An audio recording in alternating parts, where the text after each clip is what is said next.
बहुत कम बोलती हैं, लेकिन आज आप लोग चाहेंगे तो आपके साथ ज्यादा संवाद भी करेंगे, क्योंकि शिप्रा जी कर्म ज्यादा करती हैं और हर बार जब उनसे भेंट हो, उनके बारे में जानकारी मिले तो डेटा बदल जाता है। डेटा इसलिए बदल जाता है कि पहले उनसे पूछिए तो कभी पता चलता था कि वो 4000 किलोमीटर पैदल चली हैं, फिर अगली बार पता चला तो 10,000 चल चुकी हैं। अब चलते चलते शिप्रा जी ने इतनी यात्रा की है, इतनी यात्रा की है जल संरक्षण के लिए, नदियों के संरक्षण के लिए, कि ये 1000 से संख्या बढ़कर 10 और बढ़ गया है। कितनी यात्रा आपकी लगभग अब तक हो चुकी है मुझे बताइए, क्योंकि डेटा हर बार बदल जाता है। नर्मदे हर, भारत माता की जय।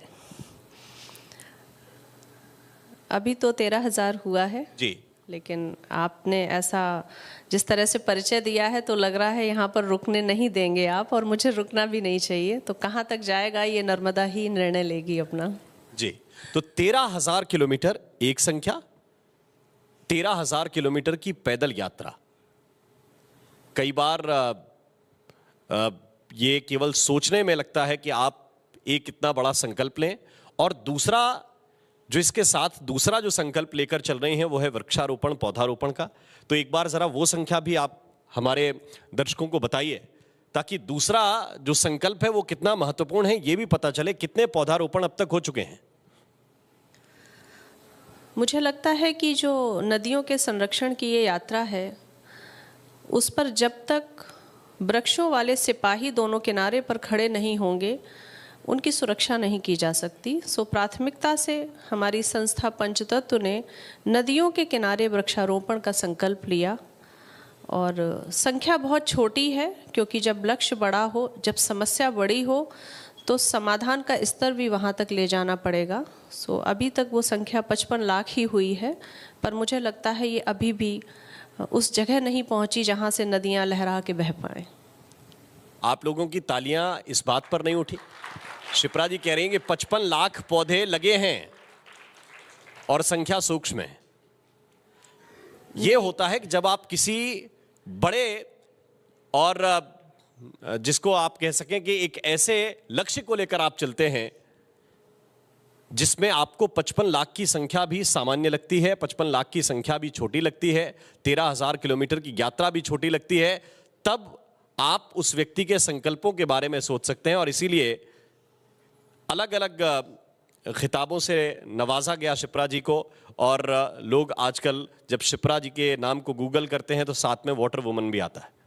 तो इसकी यात्रा किस तरह से रही, और मैं आपसे ये जरूर पूछना चाहता हूं कि ये कौन सी चीज है जो आपको प्रोत्साहित करती है कि नहीं ये करना है, ये करना ही है? तालियां इसलिए नहीं बजी क्योंकि वो समझते हैं कि 55 लाख कम है और मैं तालियों के लिए और प्रतीक्षा करती रहूं, और इसको 55 करोड़ पहुंचना चाहिए।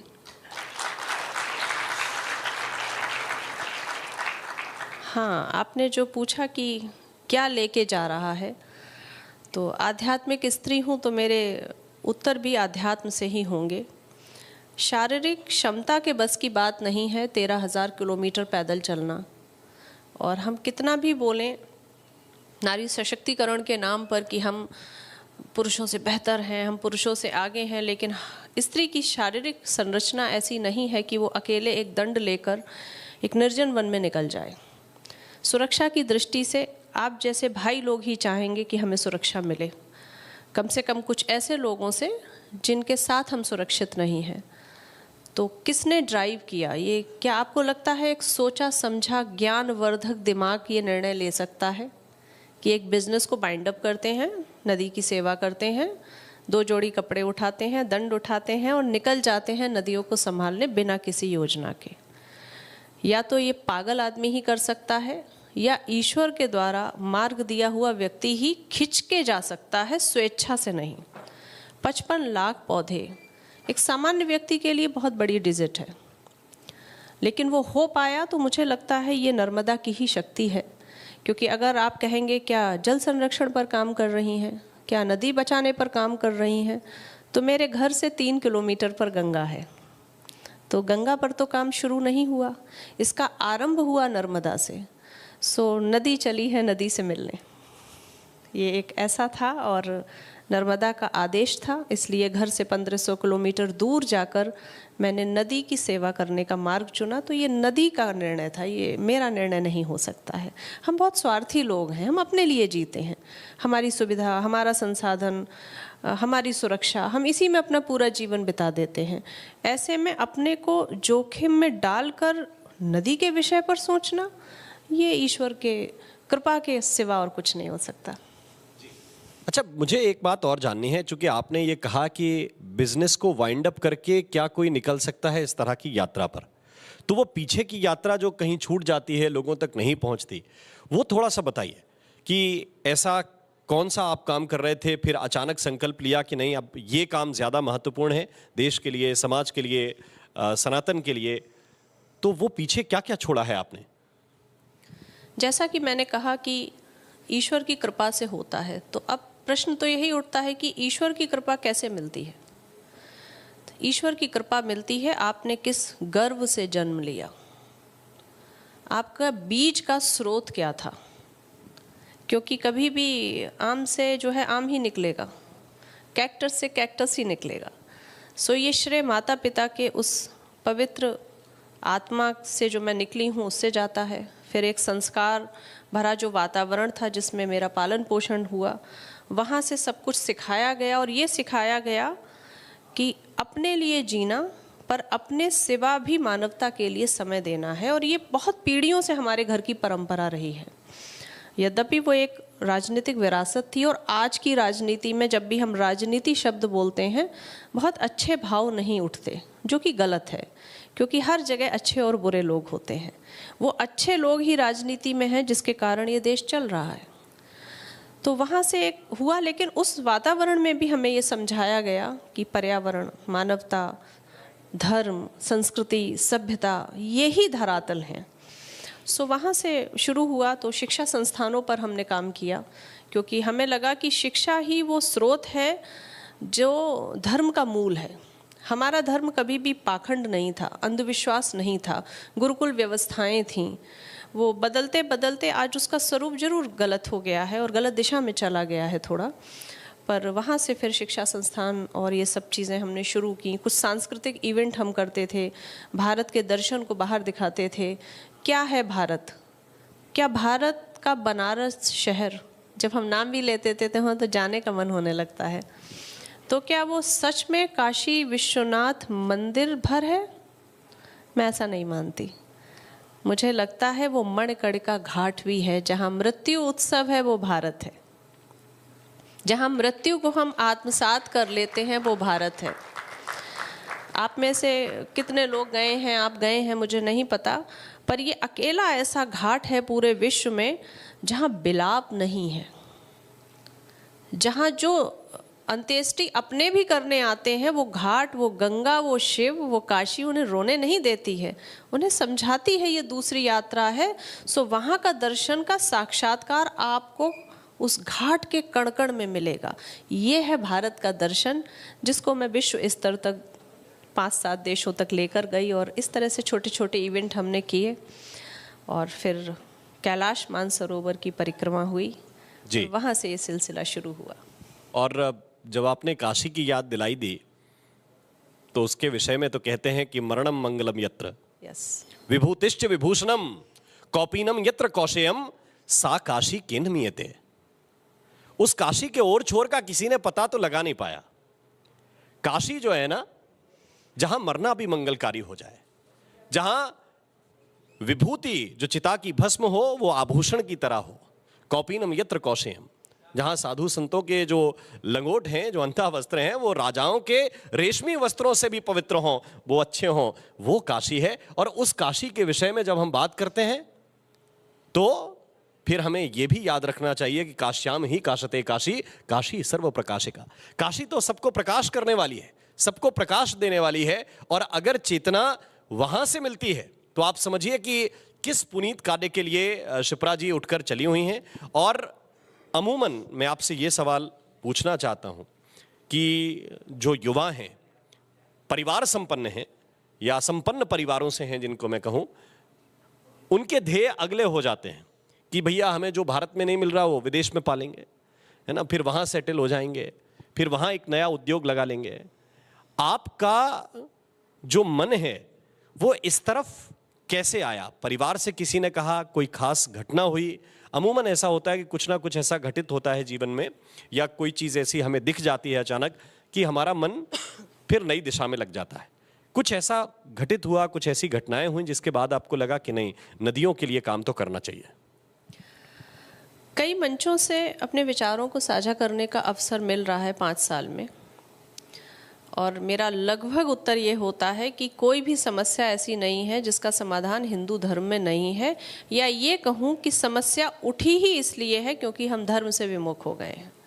तो बहुत सारे थोड़े से आधुनिक कहे जाने वाले या पाश्चात्य संस्कृति से प्रभावित लोगों ने मुझसे ये कहा कि ये सब कहने सुनने में अच्छा लगता है, मंदिर बनाकर क्या होगा, धर्म कैसे समाधान देगा, इससे क्या होगा। तो मैंने उनसे कहा, प्रश्न कीजिए, मैं आपको तथ्यात्मक आपको समझा कर ही उठूंगी। तो जो आपने कहा कि ये जो ध्येय जो हैं वो अस्पष्ट हो जाते हैं और अधिक, फिर देश, फिर प्रदेश, फिर देश, फिर विदेश, ये क्यों हुआ? ये धर्म के विमुख होने से हुआ।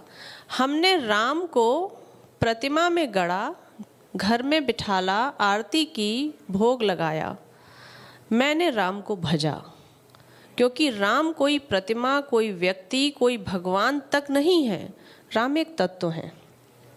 तो अब आप राम का जीवन देखिए कि भले ही वो निकले वनवास पर, तो पहले तो मुझे लगता है जिस पर है उसी को त्यागना शोभा भी देता है और उसी का त्याग मायने भी रखता है। जिस पर है, अगर आज मेरे पास पानी है और फिर मैं ये कहूँ मैं उपवास करूँगी, मैं नहीं पीऊँगी, लेकिन मैं नर्मदा परिक्रमा में हूँ, वहाँ दूर दूर पानी ही नहीं है, या आप एक ऐसे स्थल पे हैं, सो त्यागना तो राम को ही शोभा देता है जिन पे सब कुछ था और वो चल पड़े। लेकिन आप देखिए, राम ने सब कुछ करने के बाद भी अंततः अपने लक्ष्य पर आए, अपने राज्य को संभाला और बहुत अच्छे से शासन किया। सो कभी भी धर्म मेरा ये नहीं कहता है आप वैराग ले लो, आप विरक्त हो जाओ, आप दायित्व से मुक्त हो जाओ, ये धर्म की परिभाषा ही नहीं है। कुछ ऐसे मुट्ठी भर लोग जो रह सकते हैं सच में वैराग विरक्त धारण करके, उनके लिए संत समाज बना होगा और उनके लिए एक वर्ग बना कि आप वहाँ चले जाइए। अन्यथा ऐसा नहीं है बाकी जो बच गए वो धर्म से विमुख हो जाएं, वो आध्यात्मिक ना रहें, वो सन्यासी ना रहें, पर धर्म से तो मुखर होकर ही जीवन चलेगा। सो जो ये आया ना कि सुविधा आ जाती है, संसाधन आ जाते हैं, हम विमुख हो जाते हैं, राम तो विमुख नहीं हुए थे। राम को पता था 14 वर्ष तक वनवास में जाना है, शोषण, शोषित, पीड़ित, ऐसे लोग जिनका कोई नहीं है, गिलहरी से लेकर अहिल्या तक और शबरी से लेकर हनुमान जी तक, सबको लेकर चलना है और वापस आकर राज्य को भोगना है। कृष्ण कारावास में जन्म हो जाता है और वहाँ से मतलब अपने मामा से लेकर, रिश्तेदारों से लेकर, प्रेम को भजते हुए युद्ध तक का उन्होंने विराम लिया, तो अंततः राज किया। तो ऐसा नहीं है कि अगर आप धर्म के मार्ग पर हैं तो आप राजा नहीं बन सकते, या अगर आप राजा बन गए हैं तो आप धार्मिक नहीं हो सकते। हाँ, ये सोच की कमी है, क्योंकि हम धर्म से विमुख हुए हैं तो हमें लगता है कि नहीं, हमको करियर देखना है, हमको सुविधा देखनी है, हमको संसाधन देखने हैं। उसी बीच में हमें धर्म क्यों नहीं देखना है? उसी बीच में हमें भारत की संस्कृति को क्यों नहीं जपना है? तो और वो कैसे जपेंगे? उसी के लिए हमने त्योहारों का निर्माण किया, उत्सव लाए, भाई के लिए उत्सव, पति के लिए उत्सव, और बहन के लिए उत्सव, गुरु के लिए उत्सव, सब कुछ है। अब इसमें एक प्रश्न मात्र शक्तियाँ करती हैं, अरे हमारा तो कोई उत्सव ही नहीं है। करवा चौथ हो जाता है, रक्षाबंधन हो जाता है, भाई दूज हो जाता है और गुरु पूजन हो जाता है, तो हमारा उत्सव। और मैं मतलब इस पर बड़ा उनके अज्ञान पर ये हंस के कहती हूँ, धरातल ना हो तो बिल्डिंग खड़ी कैसे हो? तुम तो नींव हो उस बिल्डिंग की। क्या रक्षाबंधन में भाई की कलाई तुम्हारे बिना सूनी नहीं रहेगी? क्या पति के माथे का तिलक तुम्हारे बिना हो जाएगा? क्या गुरु की पूजा में अगर पत्नी साथ नहीं बैठेगी तो गुरु पूजन हो जाएगा? सो तुम तो धरातल हो, आधार हो। बार बार ये कह के कि हमें तो पुरुष जितने ही अधिकार चाहिए, तुम स्वयं ही खुद को छोटा कर रही हो। तुम तो उनसे भी ऊपर हो, अन्नपूर्णा हो। रसोई से लेकर और चौखट तक तुम्हारी ही तो सल्तनत है, तुम ही तो शासन कर रही हो। सो मुझे लगता है कि धर्म को लेकर अगर चलेंगे तो चला जा सकता है, और पहले ऐसे ही चला गया था। चूंकि हमने राम और कृष्ण को प्रतिमा भर में रख दिया और उस तत्व को आत्मसात नहीं किया, इसलिए हम भटक गए। नहीं, बिल्कुल ठीक कह रही हैं आप। और जब आप राम का इस रूप में वर्णन कर रहे हैं तो मुझे गोस्वामी तुलसीदास जी के अयोध्या कांड के मंगलाचरण का दूसरा श्लोक याद आ गया। गोस्वामी जी लिखते हैं कि प्रसन्नताम यनागताभिषेक तस्तथा न ममले वनवास दुखता मुखाम्बुज श्री रघुनंदनस्य में सदास्तु सा मंजुल मंगल प्रदा। भगवान श्री राम वो हैं जो वन जाने से दुखी नहीं होते, राज सिंहासन मिलने से सुखी नहीं होते। और बहुत से ऐसे लोग हैं जिनके पास संपन्नता के नाम पर सब कुछ है, लेकिन उसका एक अंश दूसरे के लिए नहीं छोड़ सकते।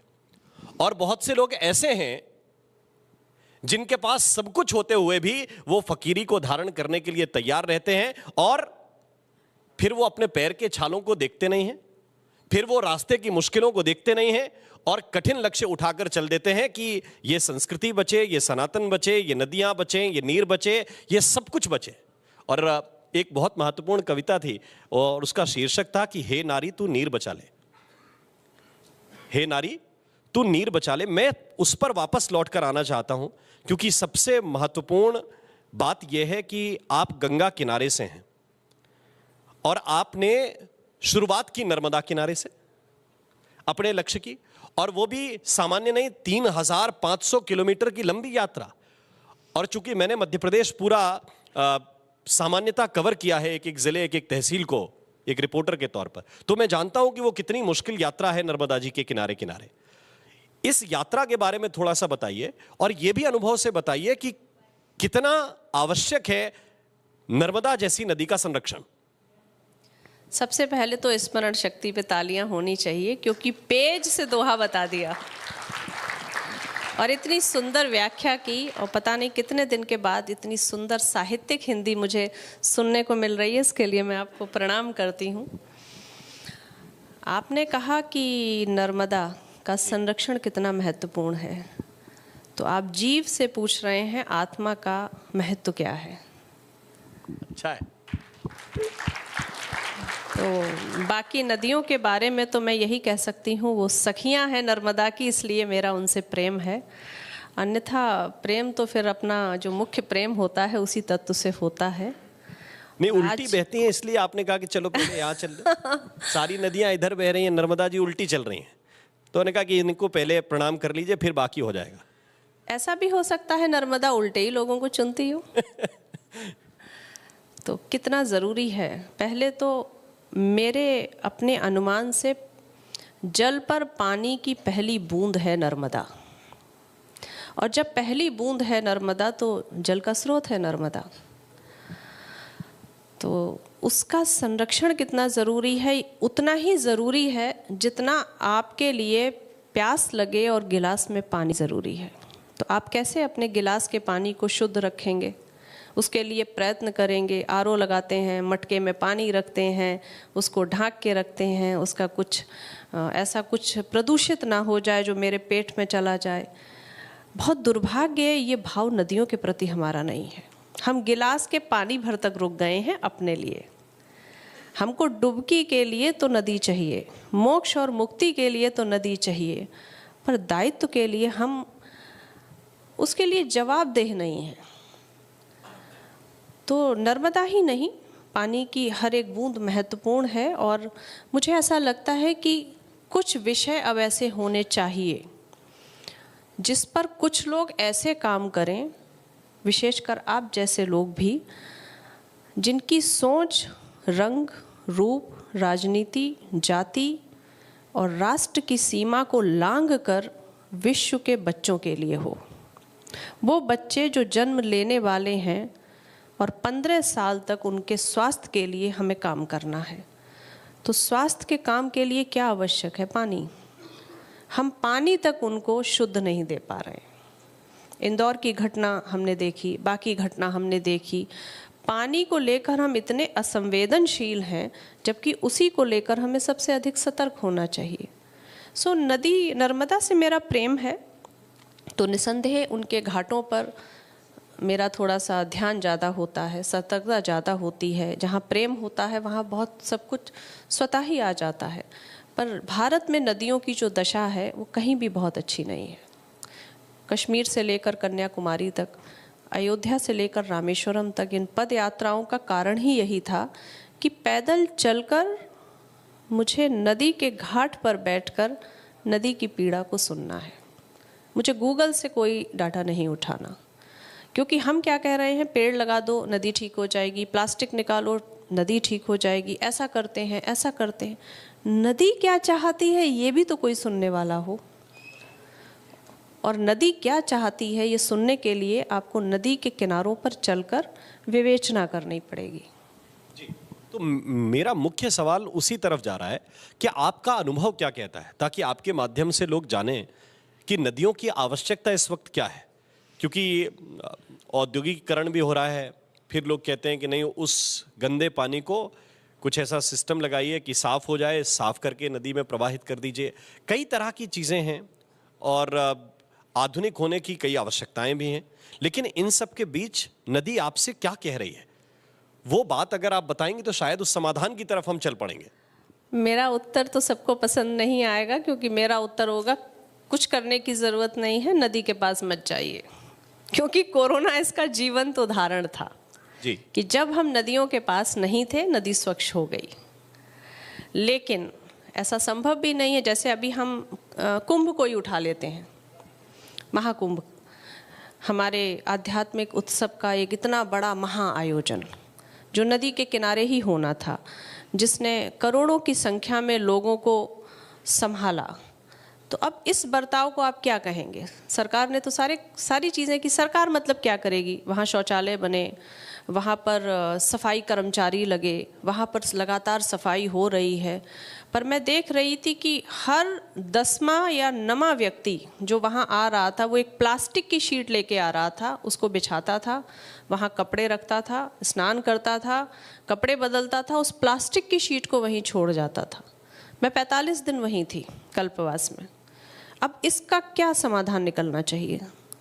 पंचतत्व संस्था के वॉलंटियर्स वहाँ थे घाटों पर, हम उसको उठाते थे, उसको एक सही तरह से निष्क्रिय हो ऐसी जगहों पर डालते थे। पर आप क्या करेंगे?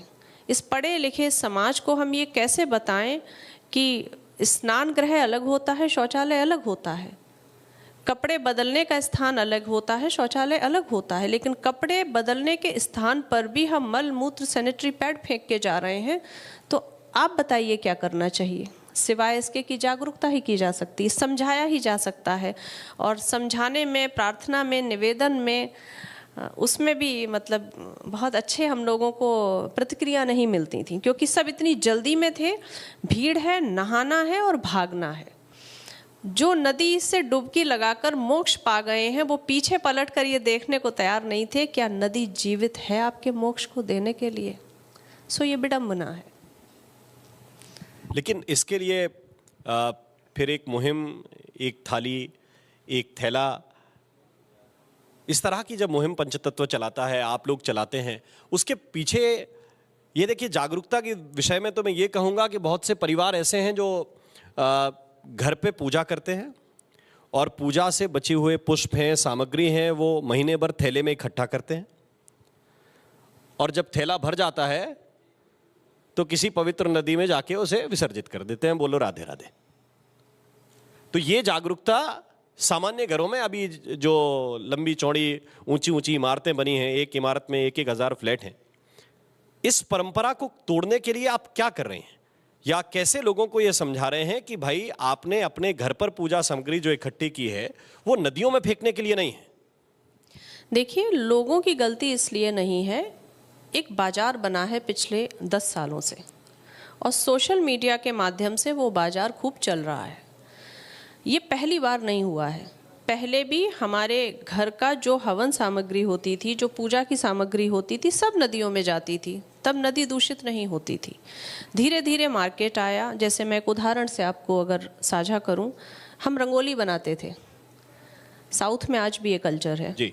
तो हम क्यों बनाते हैं? हमारी जो परंपरा है रसोई की वो क्या है? पहली रोटी गाय को और आखिरी रोटी कुत्ते को, चींटी को आटा जाएगा, चिड़िया को दाना जाएगा, उसके बीच मनुष्य रहेगा। मतलब मनुष्य उतना ही महत्वपूर्ण है जितने जीव जंतु। सो एक लयबद्ध तरीके में मानव खड़ा था। लेकिन धीरे धीरे ये हुआ कि गाय हट गई, चींटी हट गई, चिड़िया हट गई। हम चावल को भिगो देते थे, आटे से अपनी रंगोलियां बनाते थे, वो गिलहरी और चिड़िया चुंग जाती थी। सुबह आपको सफाई करने की भी आवश्यकता नहीं होती थी। लेकिन हमें लगा जो मार्केट आया कि नहीं, थोड़ा और सुंदर रंगोली बनाते हैं, और केमिकल वाले रंग ले आए, वो रंगोली बनने लगी। सो रंगोली तो हमारी, हम रंगोली को कैसे हटा दें, वो संस्कृति है। पर वो जो बहुत धीमा जहर बाजार ने घूमा कि रील्स आ रही हैं, सुंदर सुंदर सांचों से बन रही है, वो रंगोली का रंग 5 से 6 दिन हमारे घर में झाड़ू और पोछे के द्वारा अंदर आ रहा है, धीरे धीरे हमारे लंग्स में जा रहा है। एक दिन आप डॉक्टर को दिखाने जाते हैं और डॉक्टर कहता है आपको ना कलर से एलर्जी है। अब 2 तरीके से प्रहार हुआ। एक तो रंगोली हट गई क्योंकि अब तो रंगों से परहेज हो गया, रंग से एलर्जी हो गई, तो रंगोली ही हटा दी, संस्कृति का एक स्रोत ही खत्म कर दिया जो सुंदर सुंदर घर लगते थे, घर के बाहर बनती थी। और आज आपने देखा जो हम फूल माला चढ़ाते थे, पहले भी जाती थी नदी में, पहले वो सूत के धागे में पिरोई जाती थी, नदी को उससे खतरा नहीं था। अब वो प्लास्टिक का धागा है, पर वो इतना बारीक धागा है जिस पर किसी का ध्यान नहीं है। तो दादी नानी को अभी भी लगता है कि हम तो बचपन में यही करते थे, तुम पढ़े लिखे होके, आधुनिक होके भ्रष्ट हो गए हो। सो मैं कई जगह ये प्रतिक्रिया झेलती हूँ कि ये क्या है, नदी में नहीं जाना, वो पैरों से पड़ेगा, वो इससे पड़ेगा। फिर कुछ कारण आए कि गड्ढा खोदकर उसमें डाल दिया जाए। वो मिट्टी भी तो अपनी है और अपने को तो उसी में जाना है। और मैं कई बार ये प्रश्न करती हूँ कि जब मेरा दाह संस्कार होगा तो मैं मिट्टी में चली जाऊंगी ताकि मैं शुद्धता से इस दुनिया को छोड़ सकूं, पर जो मिट्टी मेरे कारण अशुद्ध हो रही है उसका दाह संस्कार कौन करेगा और कौन उसका उत्तरदायी होगा? सो मिट्टी को लेकर हम कब सोचेंगे? तो इसका सबसे अच्छा, सही और सफलतापूर्वक जो मैंने सोचा भी है, रिजल्ट निकल रहा है, वो यही है कि पर व्यक्ति बात की जाएगी, लोगों को तैयार किया जाएगा, इसको जागरूकता से ही फैलाया जा सकता है। हमने कुंभ में 50 लोगों के हाथ जोड़े कि ये प्लास्टिक यहाँ मत छोड़िए, तो 10 ने हमको गंदी प्रतिक्रिया दी, क्रूरता से हमें व्यवहार किया, पर 40 लोगों को समझ भी आया। तो 40 का एवरेज अपने को देखना है और कौन सा क्षेत्र ऐसा है जहाँ अच्छी प्रतिक्रिया और बुरी प्रतिक्रिया नहीं मिलती। सो ठीक है। इस पूरे लक्ष्य में सरकारों का कुछ सहयोग मिल रहा है, या आपको लगता है कि नहीं ये ह्यूमन टू ह्यूमन काम होगा, मनुष्य से मनुष्य के साथ ही काम होगा, आप ऐसे जागरूक करेंगे तभी लोग जागरूक होंगे? इसके सकारात्मक परिणाम आपको दिख रहे हैं कि अभी लगता है कि नहीं ये तो बहुत छोटा सा अभी काम शुरू किया है और लोग धीरे धीरे समझेंगे? मैंने सदैव गिलास को आधा भरा देखा है।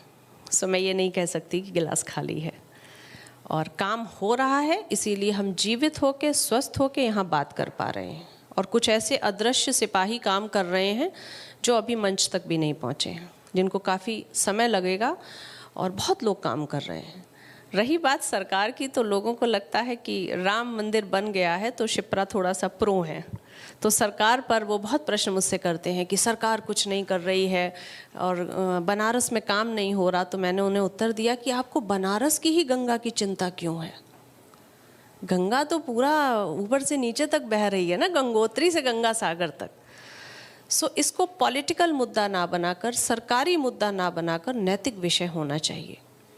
मुझे अपने दादाजी तक अच्छे से याद है कि हम जलकूप रखवाते थे, हम पानी के घड़े रखवाते थे। हम किसी सरकार से नहीं कहते थे गर्मी आ गई है भाई घड़े रखवाओ, ये सरकार का काम है। हमारे भीतर की नैतिकता खत्म हो रही है। हम समाज के प्रति जो हमारा एक उत्तरदायित्व होना चाहिए, उससे हम बहुत विमुख हो रहे हैं जी। तो प्रति व्यक्ति नैतिकता की जिम्मेदारी लेनी होगी। सरकार अपने काम कर ही रही है, वो तो कहीं भी ऐसा नहीं है कि उनके अपने तरीके भी होते, किसी की भी सरकार आए वो उस जोन में ही काम करती है। सरकार ने घाट बनवा दिए, उस पर प्लास्टिक तो हम ही बिछा रहे हैं, कचरा तो हम ही फेंक रहे हैं, तो उस कचरे को फेंकते समय ये भाव क्यों नहीं है, माँ बह रही है, तब वो नदी क्यों हो जाती है? लेकिन जब डुबकी लगाते हैं तो वो माँ हो जाती है। घर में तो ऐसा नहीं करते, माँ माँ ही रहती है, भले ही झगड़ा करें, भले ही प्रेम करें, लेकिन उसकी स्वच्छता को लेकर, उसके स्वास्थ्य को लेकर हम सतर्क रहते हैं। पर जैसे ही डुबकी लगाकर नदी से निकलते हैं वो नदी बन जाती है, वो माँ नहीं रहती। सो मुझे लगता है कि इस पर और बात होनी चाहिए। जैसे आज आपने ये कार्यक्रम चलाया, इसके माध्यम से तो जागरूकता आनी चाहिए। एक कोई तुलनात्मक अध्ययन आपने किया है? नर्मदा की यात्रा की, और भी नदियों की यात्रा की, किस नदी को इस वक्त आप आईसीयू में मानते हैं कि इस पे तो तुरंत काम होना चाहिए और पूरा जोर लगा के काम करना चाहिए? जो हेड ऑफ द डिपार्टमेंट हैं वो आके इस मरीज को देखें। कुछ ऐसी नदियां हैं जिनको लग रहा है कि नहीं, अभी तुरंत काम की आवश्यकता है, धीरे धीरे काम चलेगा नहीं। नदी को नहीं, मनुष्य को देखने की जरूरत है, क्योंकि आईसीयू में मनुष्य है। नदी का दोहन और शोषण जिस प्रकार हमने किया है, नदी को खतरा कितने दिन देंगे? एक कोरोना की लहर आएगी, प्रकृति को कोई सही कर पाया है? लेकिन वो माँ है, वो धीरे धीरे शनै शनै आपके पाप को, हमारी पीड़ा जो दे रहे हैं उसको सहती रहती है, सहती रहती है, वो किसी भी दिन खड़ी हो जाएगी वो। सो मुझे लगता है मनुष्यों पर काम करना है। इसके लिए कॉलेजेस में पर्यावरण को लेकर क्लासेस होने चाहिए, प्रैक्टिकल क्लासेस होने चाहिए, नदियों के पास बच्चों को लेकर जाना चाहिए।